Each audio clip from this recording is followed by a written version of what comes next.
بسم اللہ الرحمن الرحیم۔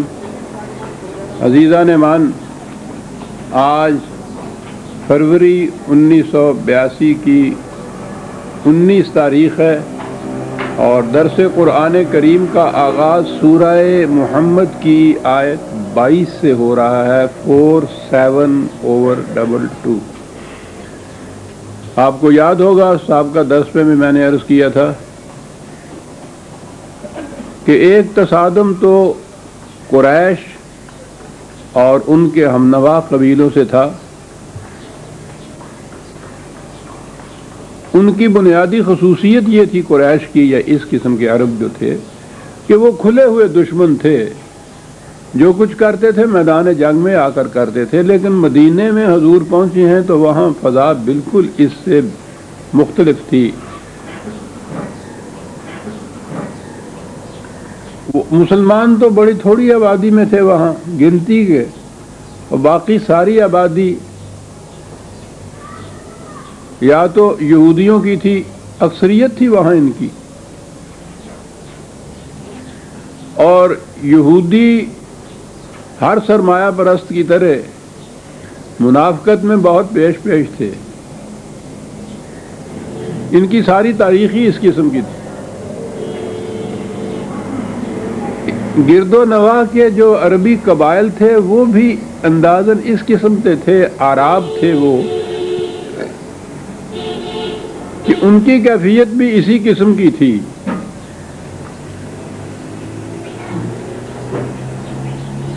تو ایسے حالات ہوں جس میں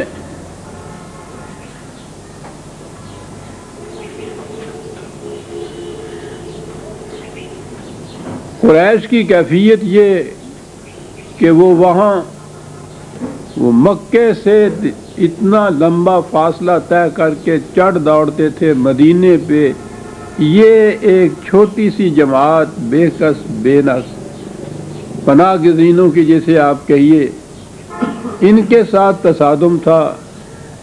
جہاں رہتے تھے وہاں خود یہ کچھ گنتی کے لوگ، باقی ساری اس قسم کی آبادی۔ یہ جو سچویشن تھی اس نے عجیب مشکلات پیدا کر دی تھی، اور یہ ہے قرآن کریم میں جہاں منافقین کا ذکر آتا ہے وہ یہ لوگ ہیں۔ یہ نہیں کہ جو واقعی سچے دل سے ایمان لائے ہوئے تھے، معاذ اللہ ان میں منافقین تھے، وہ تو سوال ہی پیدا نہیں ہوتا۔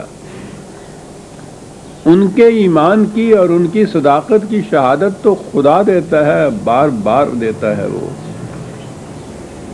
اور وہ جو چیز ہے کہ صاحب وہ پھر مرتد ہو جاتے تھے۔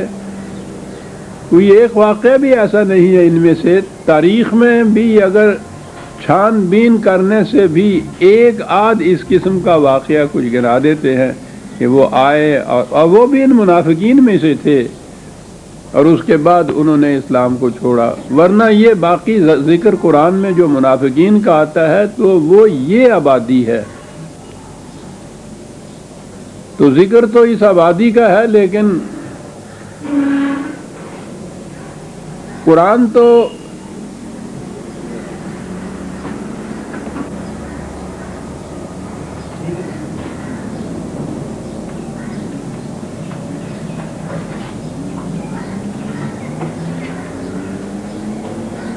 تو محسوس واقعات کو سامنے لاتا ہے، لیکن مقصد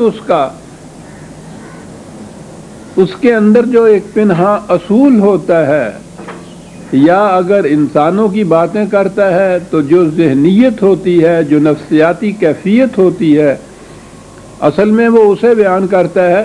واقعات تو وقتی ہوتے ہیں، اس کے بعد وہ ختم ہو جاتے ہیں، لیکن یہ چیزیں جو ہیں یہ ہیں جو مستقل طور پر آگے چلتی ہیں، اور یہی ہیں جن کا ہم سے تعلق ہوتا ہے۔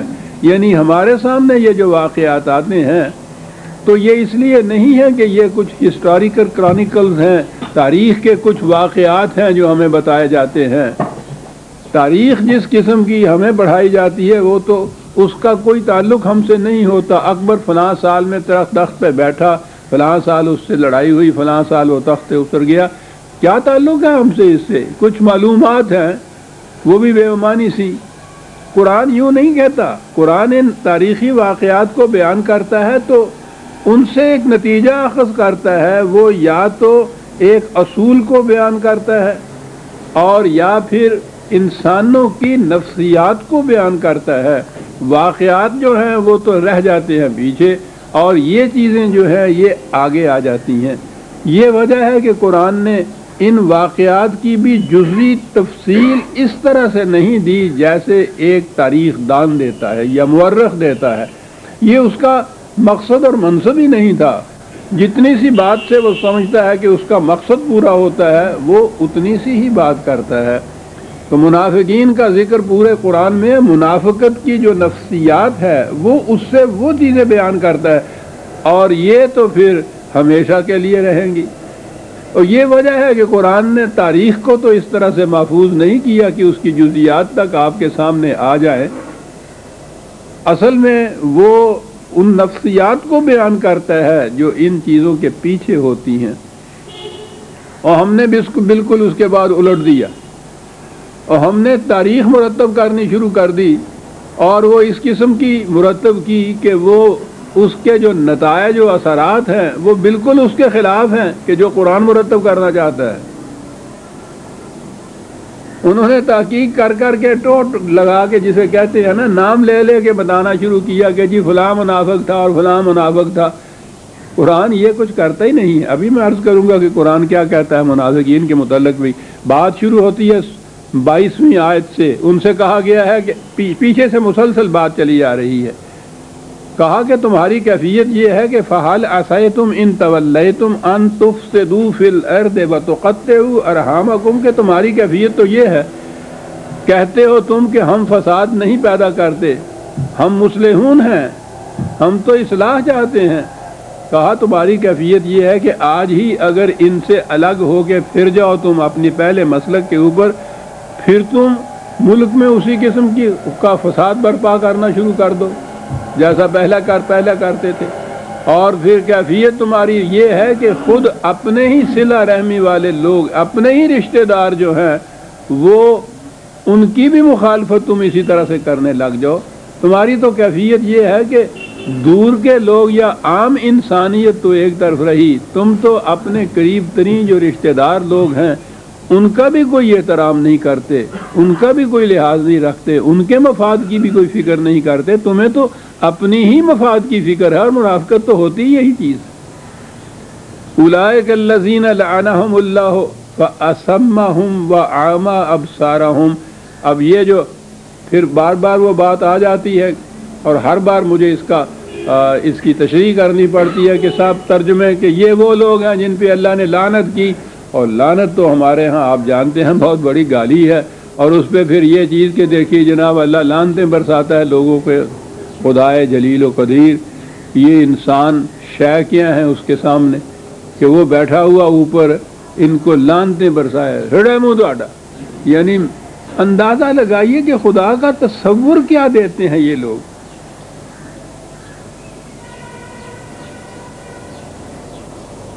اور کون ہے مقابل میں گالی بھی اسے دی جاتی ہے جس کا مقابلہ کرنے کی ہمت نہیں ہوتی۔ تھپڑ تو نہیں مار سکتا آدمی اس سے، لیکن پیچھے سے دور کھڑا ہو کے گالی تو دیتا ہے نا۔ اس طرح دل دی پڑاس کٹ لینا ہو جنہوں کہنے نے، بخار دل کا وہ نکال لیتا ہے، جذبہ انتقام کی تسکین کر لیتا ہے گالی ہی دی سے ہی۔ خدا کے متعلق یہ تصور ذرا زبان کے اوپر آ جائیں، جس زبان میں قرآن آیا ہے تو بات صاف ہو جاتی ہے۔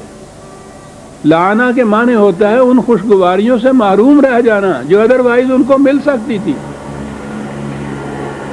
تم اگر صداقت سے، کھل دل سے، سچے دل سے ساتھ دیتے ان کا، اس حق و صداقت کے اوپر آتے، اس کے نتیجے میں زندگی کی بڑی خوشگواریاں تمہیں ملتی، تم ان سے محروم رہ گئے۔